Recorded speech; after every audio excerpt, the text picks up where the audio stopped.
Hello সবাইকে, আমি পায়েল তোমাদের সাথে।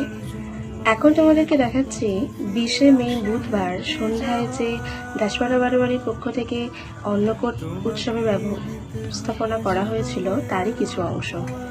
সকাল সকাল হালাইকররা এসে গিয়েছিলেন রান্না করার জন্য, আর এখানে রান্না প্রায় শুরু হয়েই গিয়েছিল।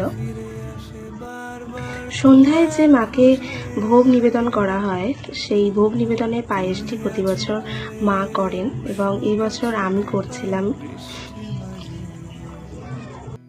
সন্ধ্যায় মাকে ভোগ নিবেদন করা হবে, আর এখানে মায়ের থালা সাজানো হচ্ছে। মাকে ভোগ নিবেদন করা হয়েছে, তারপর মায়েরকে ভাত নিবেদন করে তারপর সেই থালা থেকে মহাপ্রসাদ তৈরি করে সকলের মধ্যে বিতরণ করে দেওয়া হয়।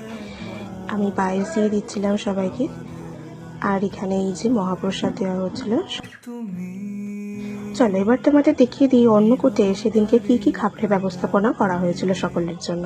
তো এখানে প্রথমেই ছিল ভাত, শুক্তো, ডাল, পটল আলুর তরকারি, আমের চাটনি, পায়েস, আর সবশেষে ছিল সকলের জন্য শুকনো বোঁদে, যা আমাদের এখানে হালাইকর দিয়ে তৈরি করানো হয়।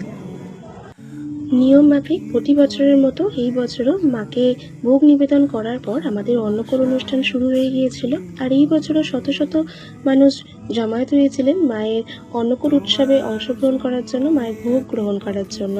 তো এটি আমাদের কাছে সত্যি একটি ভীষণ গর্বের বিষয়।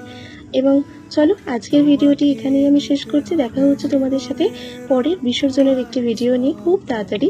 আর ততক্ষণ তোমরা আমার ফেসবুক এবং ইনস্টাগ্রামের চ্যানেলটিকে ফলো করে রাখো, ইউটিউবের চ্যানেলটিকে সাবস্ক্রাইব করে নাও। নতুন নতুন আরও অনেক ভিডিও আসতে চলেছে, সেগুলিকে দেখার জন্য ডিসক্রিপশন বক্সে তার লিঙ্ক আমি দিয়ে রাখবো। ততক্ষণের জন্য টাটা।